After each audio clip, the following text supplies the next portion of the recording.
Good evening, ladies and gentlemen, and welcome to a meeting of the Governance Committee. Action in the event of an emergency. There are no practice evacuations planned for this evening, but if an alarm sounds, please evacuate the Town Hall by going down the main staircase or the back staircase to the High Street, whichever is appropriate, and then to the car park behind the Town Hall in St Runwall Street. The Council audio records all its public meetings, and these recordings are published on the Council's website. Toilets are available on this floor as well as on the ground and second floors of the Town Hall. Discreet use of mobile phones and other devices is welcomed, but you are requested to set them to silent and not to use voice or camera flash functions. Speakers are reminded that microphones are to be used at all times as the recording is taken from the microphone feed. I am Councillor Cyril Liddy. I am the member for Wivenhoe Quay Ward, and I will chair this meeting this evening. Going round from my right, if members of the committee could introduce themselves, please. Councillor Joe Hayes from Castle Ward, Deputy Chair. Councillor Nick Cope, Christchurch Ward. Councillor Peter Higgins, Liberal Democrat, Newtown Ward. Dennis Willits, Westburg, Halton Ash Green Ward, substituting for Councillor Ben Locker. Councillor Christopher Arnold for Alderman Stour Ward. John Elliott, Tiptree Ward. Councillor Fiona McLean, Stanway Ward. Malcolm Barty, representing Calc and from Cotford of East Thorpe Parish Council. Barbara Pears, independent person. Sarah Greatorex, independent person. Hayley McGrath, Corporate Governance Manager for Colchester Borough Council. Amanda Chidgey, Democratic Services Officer. Andrew Weavers, Monitoring Officer. Thank you very much, and I think it's appropriate to welcome Councillor Barty and Sarah Greatorex and Barbara Pearson to this meeting. Thank you very much. The next item on the agenda, substitutions. We've dealt with that, have we? I'm substituting. Thank you very much. Are there any urgent items on the agenda? No, Chairman. Thank you. Are there any declarations of interest?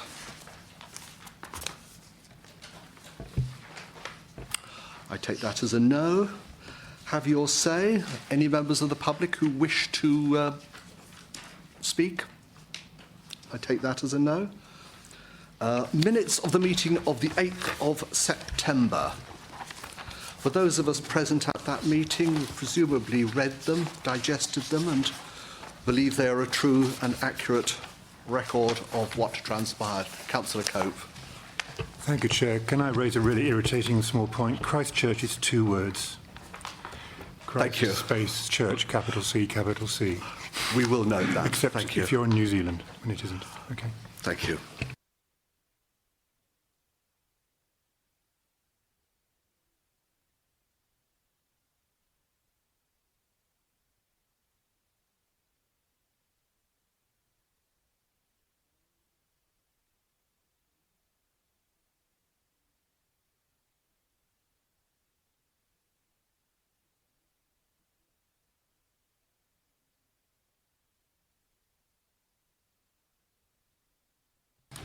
Nothing to add to the report, Chairman. Thank you. The item number 8 is the annual statement of accounts. Now, this is a matter that was left over from the previous meeting in September, and can we invite you, Mr. Heath, to come and address the committee very briefly? Yes, thank you very much.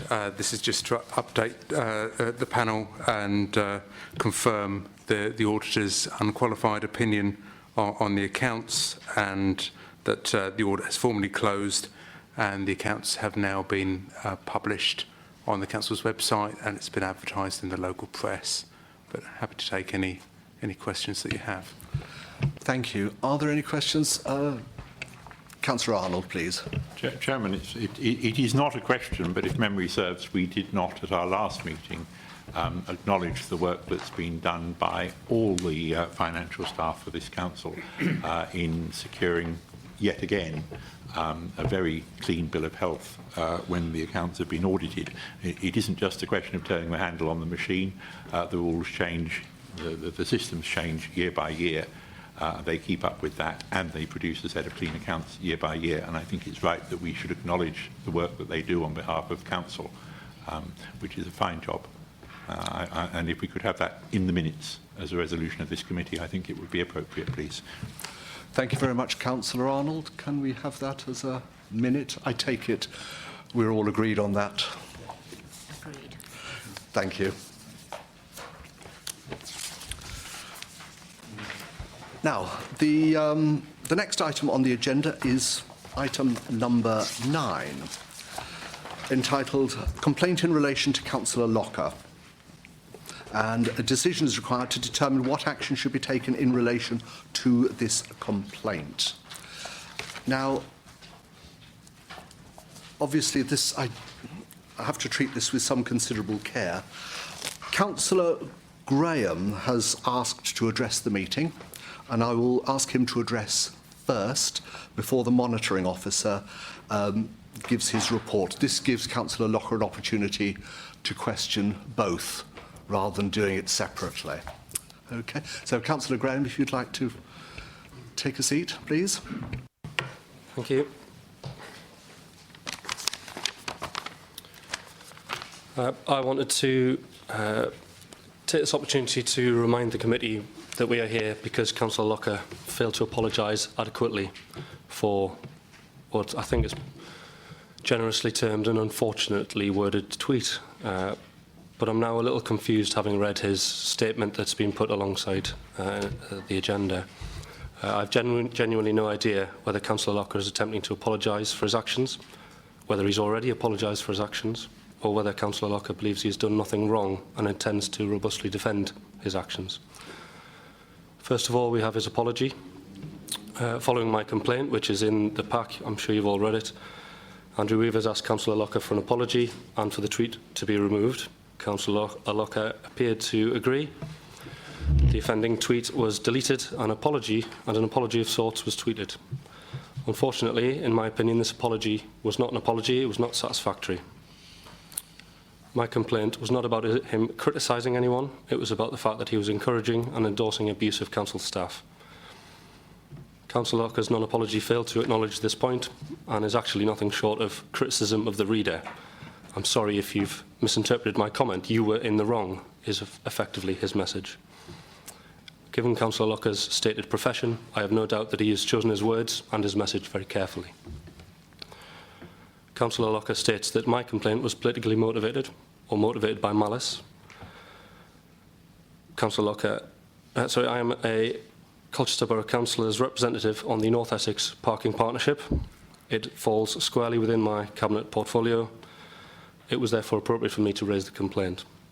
Councillor Mitchell, Tory councillor from Braintree, and the chair of the North Essex Parking Partnership, is reported as describing the initial tweet as unacceptable before going on to state, "It's extremely disappointing. Any councillor would feel the need to use inappropriate language." Councillor Willett, a member of this panel tonight and the leader of the Tory group on the council, was reported as saying, "Ben recognised he's overstepped the mark in criticising the North Essex Parking Partnership. He apologised to Councillor Mitchell, and it's my understanding that he has accepted Ben's apology." Well, Councillor Mitchell and Councillor Willett are clearly of the opinion that a complaint was justified. Given these comments and the suggestion that the complaint was politically motivated is therefore a fallacy and is total nonsense. At paragraph 23 of his statement, which I believe is part of the agenda now, Councillor Locker alleges that my complaint was malicious due to the recipients of the email, namely the Leader of the Council, Paul Smith, and Matthew Young. Well, as I've said, Councillor Smith is the Leader of the Council. It was entirely appropriate for me to include him in any complaint. Matthew Young is the Head of Operational Services, and he has responsibility for the North Essex Parking Partnership. Again, I would submit that it was entirely appropriate for me to include those people within the complaint. It did not go to anybody else, as far as I can recall. The allegations put forward by Councillor Locker at paragraph 23 are uncalled for, they're unpleasant and are entirely without foundation. However, they are most likely due to Councillor Locker's misunderstanding of how Colchester Borough Council works, and more specifically his lack of understanding of Mr Young's role within the organisation. The suggestion that the complaint was motivated by malice is therefore misguided. Councillor Locker goes on to rely on his Article 10 right of freedom of speech. He appears to be arguing that in accordance with Article 10, he can effectively say what he likes. But at paragraph 32 of his statement, it seems Councillor Locker is unclear what I meant when I said he could be encouraging abuse of enforcement officers. Well, it's disappointing that this must be spelled out. But as councillors, we are community leaders. We represent the community, and our role allows us to set an example for the rest of the community. The example Councillor Locker is setting is that it's okay to shout obscenities at council staff who are innocently carrying out their work. It's not about criminal offences, as mentioned in the statement. It's about being pleasant and courteous to your neighbours and to the staff that we represent. It is deeply disappointing that Councillor Locker does not understand this point and has had to have it spelled out to him. I remain of the view that Councillor Locker did not apologise, and that is why he has not mentioned his previous apology in his statement whatsoever. And the fact that Councillor Locker is now attempting to justify his actions in their entirety supports this theory, as does his decision to hire a barrister to present his case. Councillor Locker has now deleted the offending tweet and claims to have apologised, yet simultaneously claims he has nothing to apologise for. Which is it? It can't be both. Thank you very much, Councillor Graham. Mr Weavers, if you'd like to present your report, please. Thank you, Mr Chairman. Councillors, this matter is before you tonight following the receipt by myself of a complaint by Councillor Graham that Councillor Locker had potentially breached the Council's Code of Conduct for members by publishing a tweet, the details of which are set out at Appendix 1 in the report. The exact details and relevant background of the complaint are set out at paragraphs 2 and 3 of the report. This matter has been referred to this committee tonight to determine for two reasons. First, that the apology offered by Councillor Locker was not satisfactory to Councillor Graham. And two, secondly, that following consultation with both of the Council's independent persons, it was felt that as Councillor Locker is a member of this committee, that it should determine the matter. Councillor Locker has provided a full statement which is attached at Appendix 4 to the report, and he has subsequently requested that the committee's attention be drawn to a first-tier tribunal case in relation to an appeal from Hull City Council Standards Committee dated the 21st of July 2012, and a further Daily Gazette article dated the 5th of October 2015, all of which have been circulated to all members of this committee. All members of the committee have also received a submission from Mr Newell, which I need to be absolutely clear was nothing to do with Councillor Locker. That came in separately. You have received Councillor Graham's submission to you, and you've received a written version of his submission. So the committee needs to decide, after considering the contents of the report, the submissions made and the representations received, whether you believe that Councillor Locker was acting in his official capacity as a councillor when he made the tweet in question, and if so, the complaint comes within the remit of the councillor's code of conduct, and you would need to decide what action, if any, should be taken. In the alternative, if you decide that Councillor Locker was not acting in his official capacity when the tweet was made, whether you consider that since he is a member of this committee, whether any further action should be taken. Finally, I'll just remind the committee that if you decide to take any action, it should be proportionate. Thank you, Chairman. Thank you, Mr Weavers. Does anybody have any questions relating to either Councillor Graham's statement or indeed the monitoring officer's report? Thank you.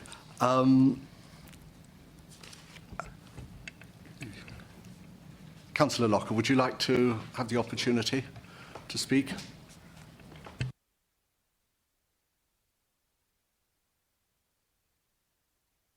Good evening.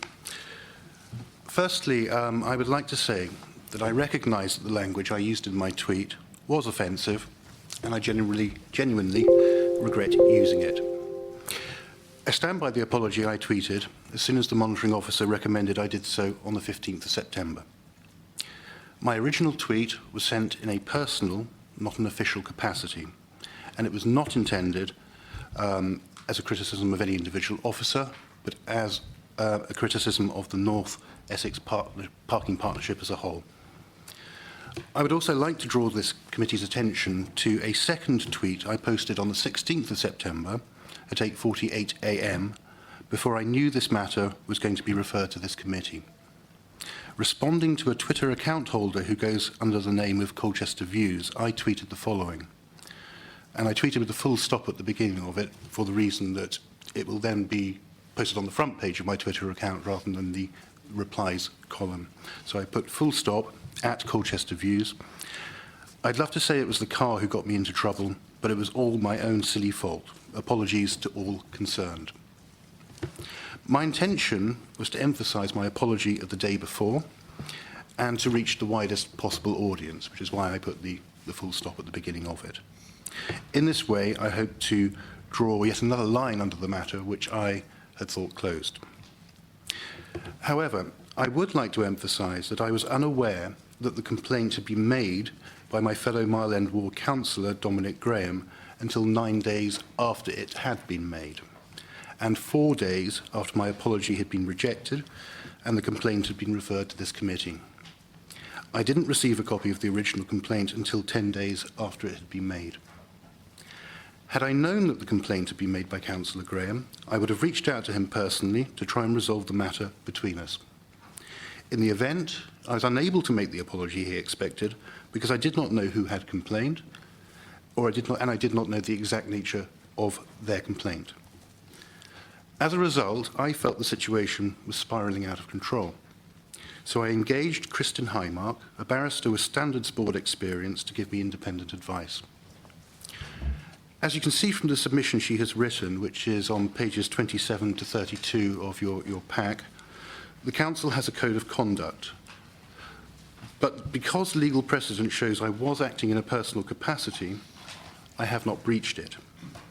I would also refer committee members to the circulated tribunal papers of Hull City Council and John Fairham, mentioned by the monitoring officer earlier, which deals with a comparable case involving a tweet which I think indeed was far more offensive than my own. The tribunal found that he also was acting in a personal capacity and overturned the sanctions against him.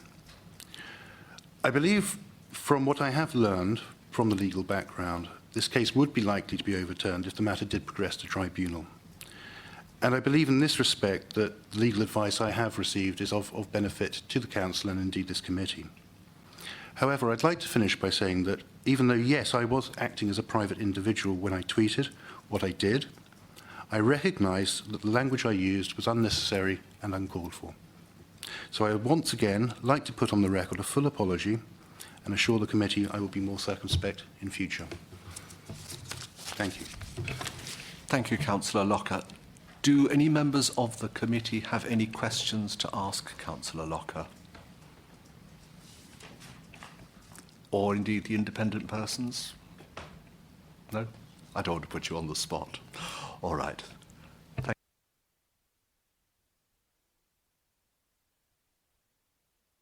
Right. Having waded my way through the papers and given this some consideration, I am actually inclined to agree with Councillor Locker's submission that the Code of Conduct does not actually apply in this particular case. The reason I say this, and fortuitously we do have a copy of it because we'll be discussing it later at page 133 in our agenda. Under paragraph 2, what does the code apply to? You must comply with this code whenever you A, conduct the business of the authority, or B, you're acting as a representative of the authority. Clearly, when Councillor Locker was driving his beloved Triumph Herald down Prior Way, he was not actually acting in his capacity as a councillor. So therefore, I do not think that the code applies. However, there are powers available under under section 111 of the Local Government Act, which basically involves subsidiary powers given to a council that it can do anything it wishes within reason to further the business of the council. And this was borne out by the Breckland District Council case. So I think we can still deal with it under those powers. Does anybody have any comments or observations about that particular statement? Councillor Hayes, please. Chair, I agree that Councillor Locker was not acting in his capacity as a councillor when he sent the tweet. And I also agree that Section 111 of the Local Government Act 1972 gives the council powers to self-regulate. Thank you, Councillor Hayes. I've actually now found the relevant piece of paper that I wanted. A local authority shall have the power to do anything which is calculated to facilitate or is conducive or incidental to the discharge of any of their functions. This was borne out in the case of the Crown against Broadland District Council ex-party Lashley in 2001. It's not a power to punish a member for misconduct, but a power to take administrative action to protect the interest of the council and the people that it serves. Such action cannot override the democratic election of a member or prevent him or her from exercising his or her basic rights as a councillor. And it does actually give a number of examples of actions that can be taken, and they are more or less the same as at the concluding part of the monitoring officer's report. Councillor Arnold, please. Thank you, Chairman. I'm not a Twitter user myself, although I confess I have an account, which I had for family reasons. However, I have followed the stories about Councillor Locker's ancient car on Facebook. And I have to say, one gets the impression, I mean, there is clearly sort of a great sort of passion for the car, and you get the impression of a story being told about the trials and tribulations, where it breaks down, what sort of accidents it has, and so on. And its predecessor was actually rammed outside his house one night. So for those of us who follow these things on Facebook, the tweet, I'm certainly not excusing its content, certainly not when we've heard such a full apology from Councillor Locker for doing it.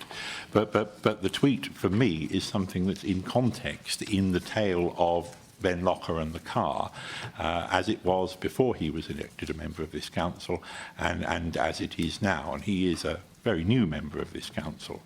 And so I too can readily see that the tweet was not a tweet by a member of this council. It was a tweet by somebody who is in the habit of publishing details of the adventures that he has with his car, for want of a better word. So I too think that this is not covered by the code, because he wasn't acting as a councillor. Mr. Weavers, please. Chairman, in view of what the committee has been saying, could I suggest that the committee might like to formally pass a resolution confirming that they are satisfied that Councillor Locker was not acting in his official capacity as a councillor when he made the tweet? Do I have a proposer for that? So moved, Chairman. Seconder? Councillor Higgins. Are we agreed, or do we take it to a formal vote? Okay, all those in favour? It's unanimous, Mr. Chair.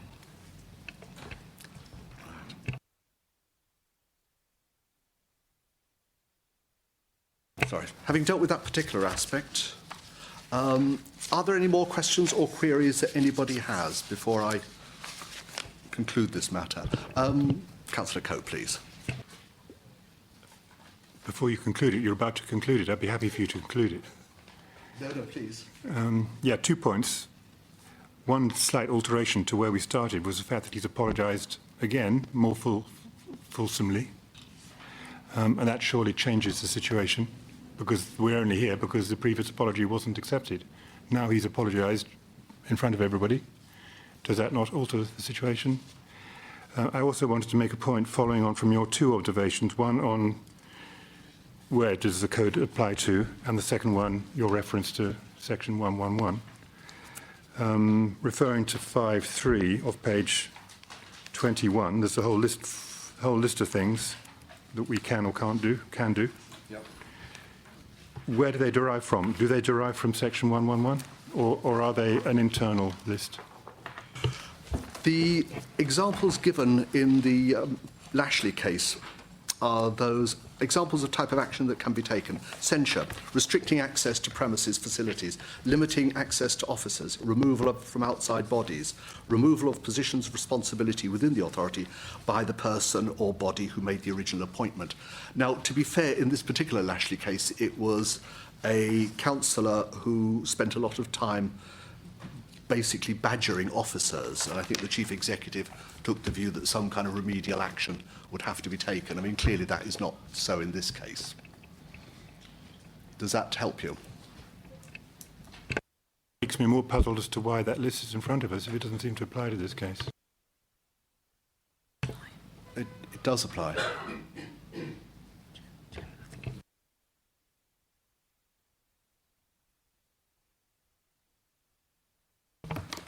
Chair, I myself feel that we cannot simply treat this matter as over because Councillor Locker is a member of the Governance Committee, and this matter has raised the issue whether he should continue to be on the Governance Committee.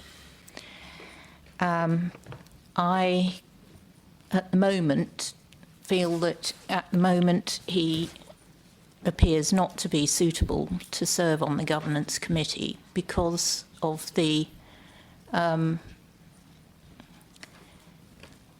abusive tweet which he sent, which appears to show very clearly that he had really no idea of the obligations of the council as a body corporate towards its employees, which include the civil enforcement officers.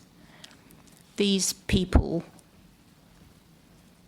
do an unpopular job which is in the public interest, and at times we all feel we hate and are frustrated by them because anyone who's had a parking ticket feels no doubt similarly to how Councillor Lockett felt, but it's the really complete lack of understanding of the responsibilities, particularly of somebody on the Governance Committee, which I find particularly troubling.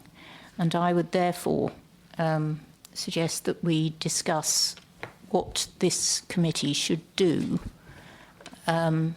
with regard to Councillor Locker's future membership of this committee. Thank you, Councillor Hayes. Councillor Arnold, please. Thank you, Chairman. After I'd indicated to speak, Councillor Hayes said, you know, we've all felt like that on getting a parking ticket. I haven't. I've had a few parking tickets in my time, and it's always been my fault. And if I was cross with anybody, I was cross with me. That may actually be because I've been Street Services portfolio holder for a number of years, and I do have the insight on how the system works. But I have certainly never been motivated to do what Councillor Hayes says we all have. I'm also a bit concerned that we shouldn't apply a stronger sanction to Councillor Locker than we might apply to other members of this authority who might find themselves sitting on this committee or substituting onto this committee. And I learned today, as I said, I don't tweet, but one of my colleagues who is a very keen Twitterer, if that's the expression, tells me that quite a number of members of this council have been going through their Twitter accounts, deleting posts since this business blew up. And several of them are in this room. And I think we have to be very careful here, because Certainly, it seems to me that Councillor Locker would not have done what he did if he had received the appropriate training. We investigated that, or I investigated that. I asked who had done the training. There were 5 new councillors came in May this year, of whom 3 did not go for the training when invited to do so. Now, for those of us who actually went through the whole Nolan business and the investigations on sort of corruption in public life or whatever it was called, we know what a sensitive issue this is. The creation of the Standards Board for England and all the rest of it, and then it's dismantling, it's downgrading, so on. We know we need to take care. But new members of this council, and Councillor Locker was a new member, it possibly doesn't come naturally to. I'm not going to say I'm privy to what was going on in his mind, but so that we have there the example of 3 members who haven't done the necessary training. And when I further asked, I discovered that the committee services do not routinely press members who don't do the training to come back and do the training. And there could actually be any number of members of this council out there who are unaware, because actually they've never done the training of what's covered by the code, what isn't covered by the code, how they should behave, and so on. So I think we're probably on dangerous ground when we start limiting the membership of this committee to people who are aware of what is expected of them as a councillor, when they actually, we as an authority don't actually go to the lengths that perhaps we should to make sure that everybody has been trained. In these, we do it for planning, we do it for licensing. Those are statutory. This is not statutory. But even so, the authority as a whole has not put in place mechanisms to make sure that all of its members actually do that training. And what I would like to see as an outcome of this is that we pick that up as an authority, and that, I say this with my group leader here and the leader of the council also in the room, that my wish would be that what comes out of this is that we make it very clear when a member signs on that all members of this council are expected to be aware of how to behave now that they're a councillor, and that group leaders should be tasked with making sure that they do the training. Because actually it's the group leaders who decide the allocations to committees, and if there were a move to take Councillor Locker off this committee, then it would be the group leader, his group leader, who would need to take this forward. But I would be, the word proportionate has been bandied around. I'll reckon that having been through this, Councillor Locker now knows more about standards than any other member of this committee, in which case it would be somewhat ironic if he no longer sat on it. But that is what I would like to see come out of this. It's actually a greater respect, bearing in mind that other people have been deleting tweets, a greater respect amongst all members for each other and for officers when using social media, not just Councillor Locker. Thank you, Chairman. Thank you, Councillor Arnold. Councillor Higgins, please.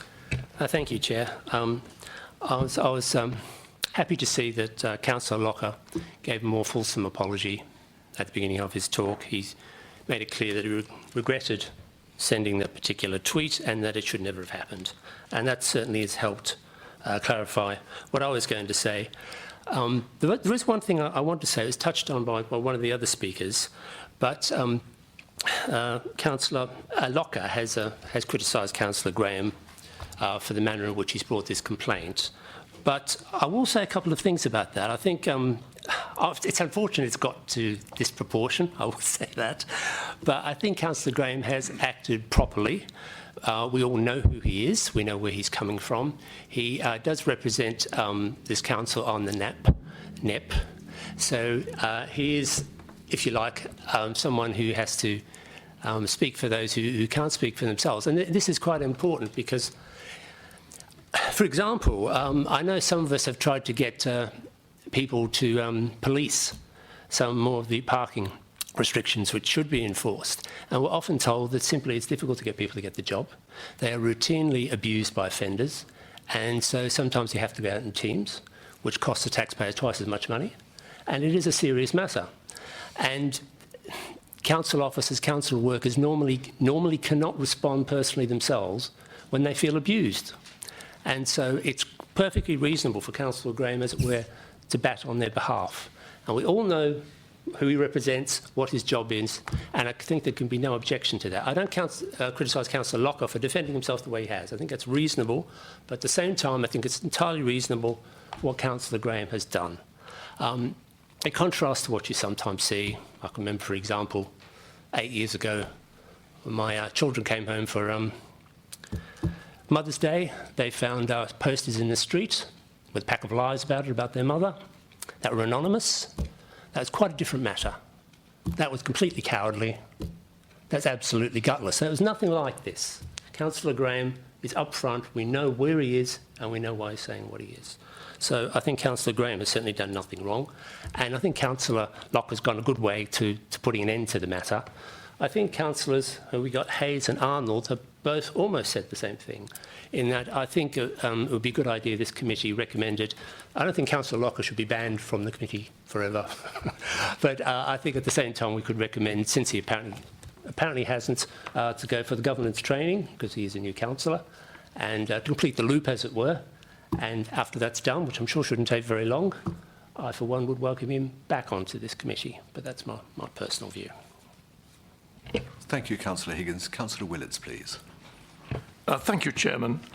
It has been the tradition on this council that it is the group leaders who appoint members to committees.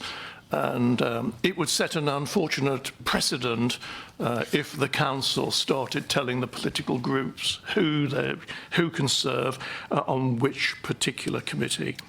And therefore, I would strongly resist any such measure. I find it also worrying, Chairman, the distortion that is going on. There has been two suggestions that Councillor Locker has criticised staff. It may well be members around this table sincerely wish that Councillor Locker had tweeted an insult to members of staff, but he did not tweet an insult to members of staff. He tweeted some unwise words to the parking partnership, which consists entirely of councillors. So all this talk about shouting obscenities at staff, as we heard earlier on, and the statements that were made earlier on by your vice chairman that he had criticised members of staff is wrong. Had Councillor Locker gone out of his way to insult members of staff, I would have been thinking, as Conservative group leader, seriously about whether he should have continued as a member of this committee. But it has been found by us today, we've already voted on the matter, that he has not breached the code. If you look at the words that he said, you may wish he'd said other words, but we can only deal with the facts. That is the process we have. The words he uttered in his tweet did not insult members of staff, and therefore I see no reason why Councillor Locker should be penalised by not being allowed to serve on a committee which he decided, as part of his contribution towards the council, he wished to serve on. Thank you, Councillor Willits. Councillor Barty, please.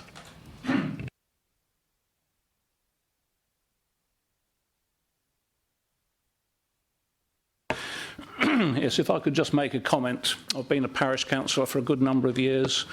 I was also on the Standards Committee for some time. As a parish councillor, I am very, very much aware that I have to be extremely careful whatever I say or do, whether or not I'm acting in a parish mandate, parish area.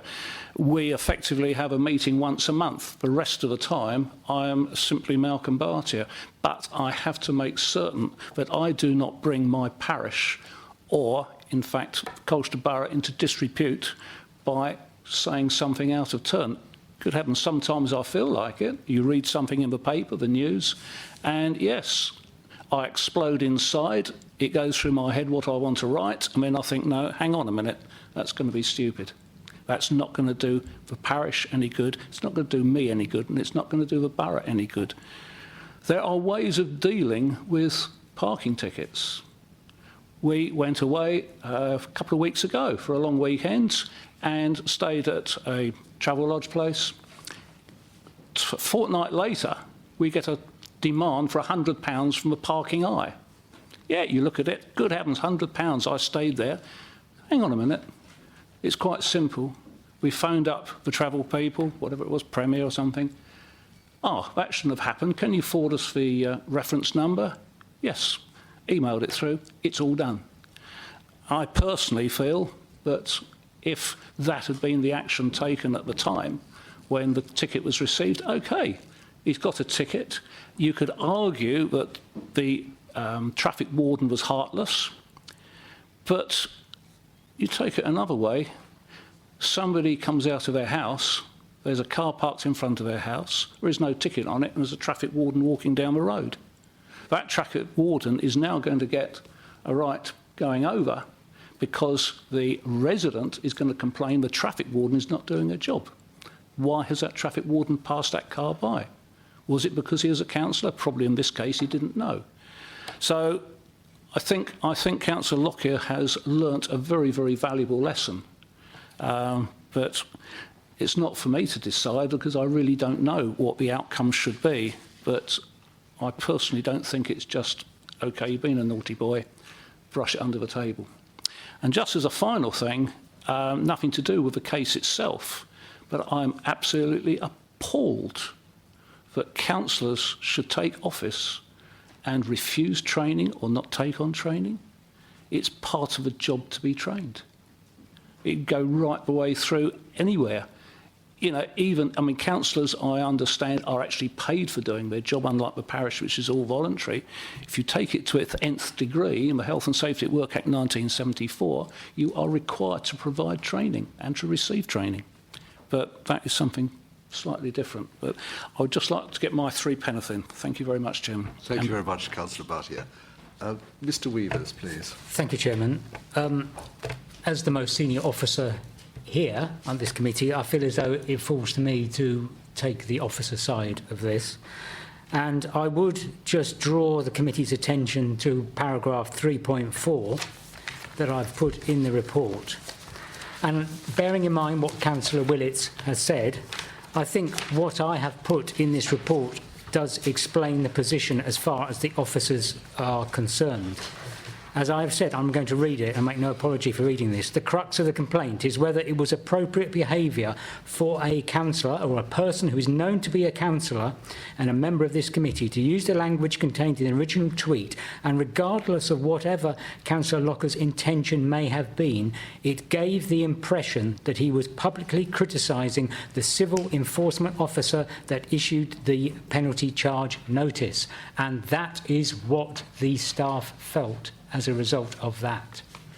So I feel I just need to put that across to him. Thank you, Mr Weavers. Councillor Arnold, please. Yes, Chairman. We also have, and it's on page, was it 43? I turned the ear a bit over. We also have Mr Weaver's statement that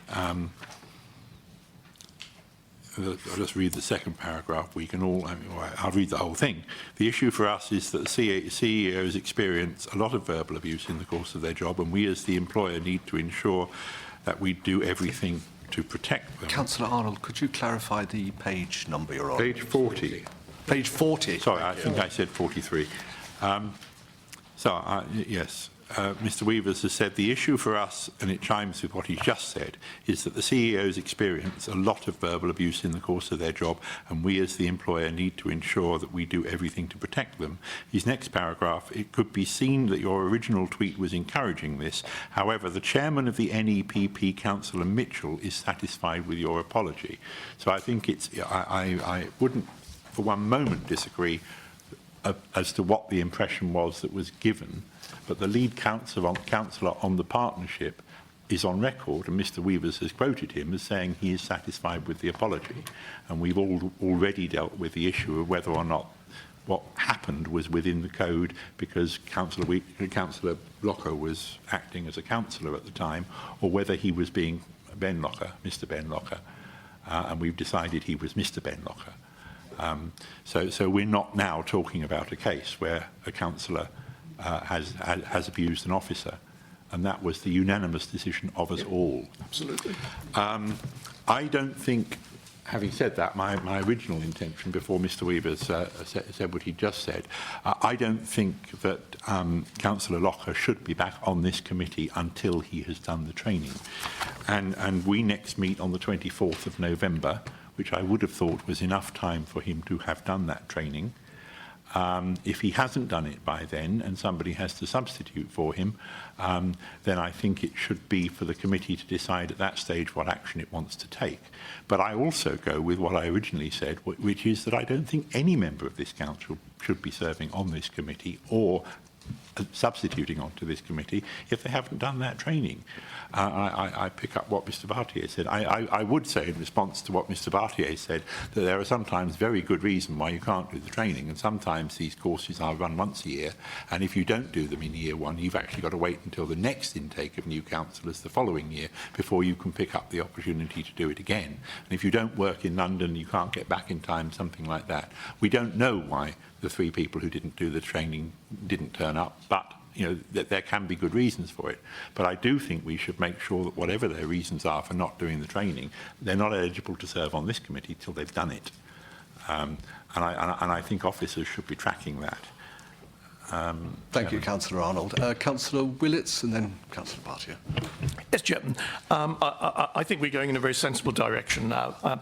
If you consider certain of the functions of this council, for instance, the planning committee, you are not allowed to serve on the planning committee until you've done planning training, which explains what are your duties, how you carry them out, what is the law in regard to planning. In the case of the licensing committee, likewise, you're not allowed to serve on the licensing committee until you have done the training, which explains what licensing is about, what the subcommittees do, how you properly discharge your duties in a way that doesn't leave the council open to a legal challenge. And if the proposal is that the governance committee should be in the same category, where members do not serve on the governance committee until they have received a package of training which explains to them how members are supposed to conduct themselves, and how perhaps the governance committee should be setting a better example than anyone else on to the other members on how one carries out one's duties in compliance with the rules, the regulations, and understanding what the law is about having different personas and so on. I would very much go along with that sort of a proposal, because any training, as we've just heard from our parish council representative, is good. And I think for almost any activity we do, there is a minimum level of training which everyone should have to be able to fully discharge and properly discharge the responsibilities which they are asked to do. So if we're moving towards the notion that members who serve on the governance committee must have had the basic induction training, and perhaps had a further package of training, which clearly, I mean, without being critical, Chairman, it would appear that our independent persons were not fully aware of the precedents set in the Livingstone case and so on, when they suggested that there might well be a case to answer where it serves. It appears there's not a case to answer. You know, not only should that training go to the councillors, but I think we should invite our independent persons and perhaps 1 or 2 parish councillors who might be serving in that capacity also to receive that basic unit of training, so that we can all do our jobs as best we can in the interests of the borough. Thank you, Councillor Willits. Councillor Hayes, please. Councillor Bartier. Sorry, I do beg your pardon, Councillor Bartier. Sorry, yes. Thank you, Chairman. At the risk of going off at a tangent, which this seems to be going, the job of a borough councillor is extremely important. The borough councillors are responsible for running the borough. They are responsible for the budget, and they're responsible for the livelihoods of all the people in the borough. I would think that training is mandatory, absolutely mandatory. And I fully respect what Councillor Arnold says, that training may not be available. But if we took the training to the same importance of a driving test, would you be saying, well, I'm going to drive my car because I couldn't take my test on Thursday because I was in London, and I won't be able to take it until next month, but I will carry on driving. I don't think that wears, if you're going to be a borough council or even a parish councillor, to act in any capacity other than simply an observer, which I did for about a year as a parish councillor.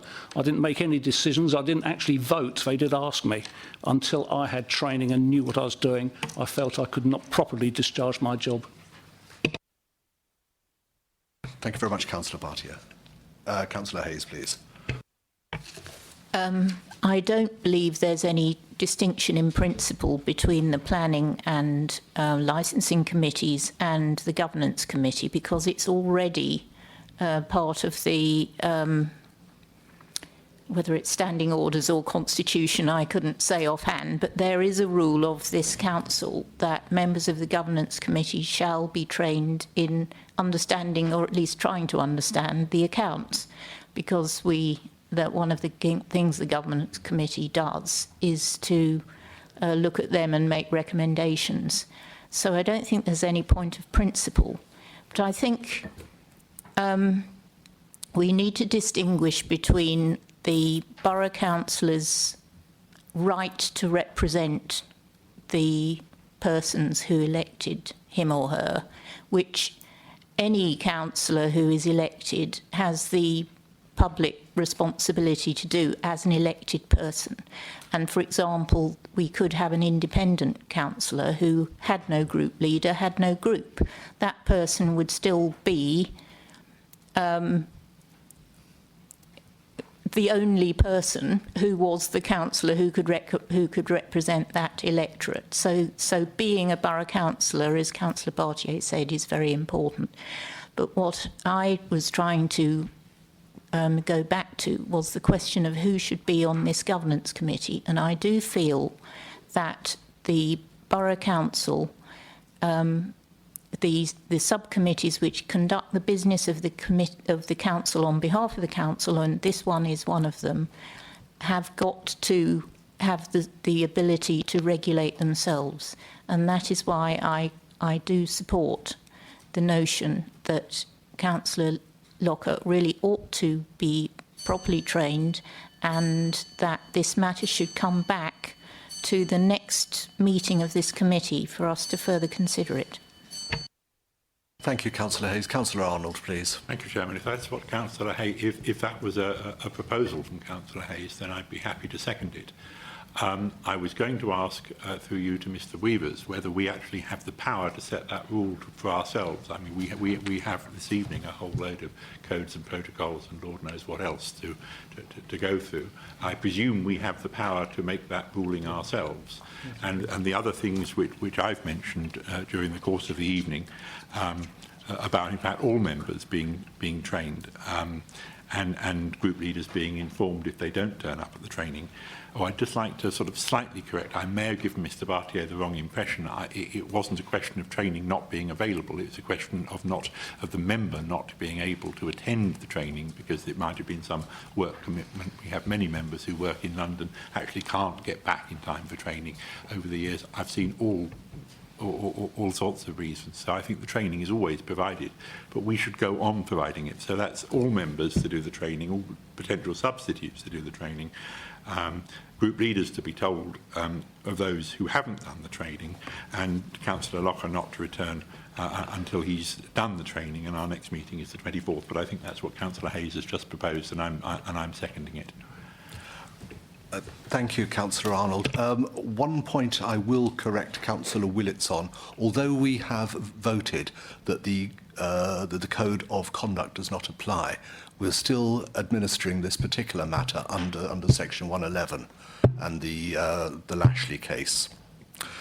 Now, I think to sort of draw this to a conclusion, Councillor Locker, I've spent many hours on this, reading cases and reading papers, and I was going to give you the benefit of my wisdom, but I won't now.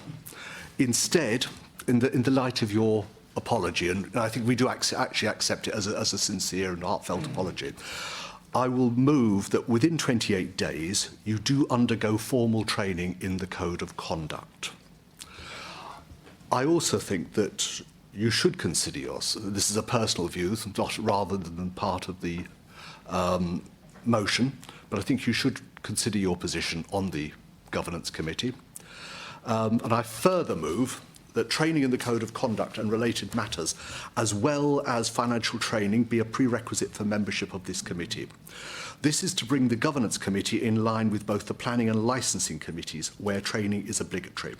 Training is to be offered to all new members who have not yet taken up the offer, progress to be reviewed by the monitoring officer, who will report any failures in that regime to the group leaders.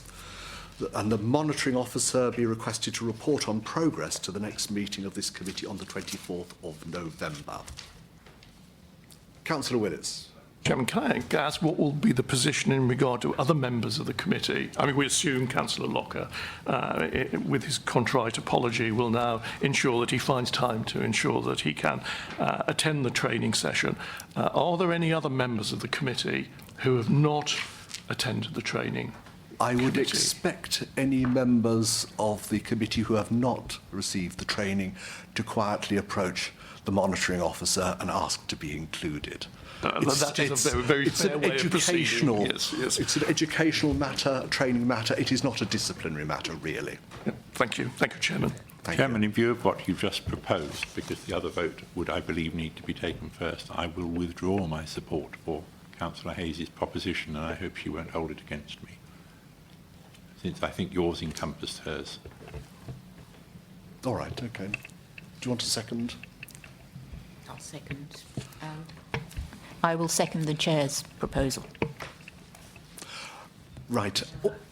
We move to the vote. All those in favour of the motion that I've just proposed? It's unanimous, Chair. Thank you very much.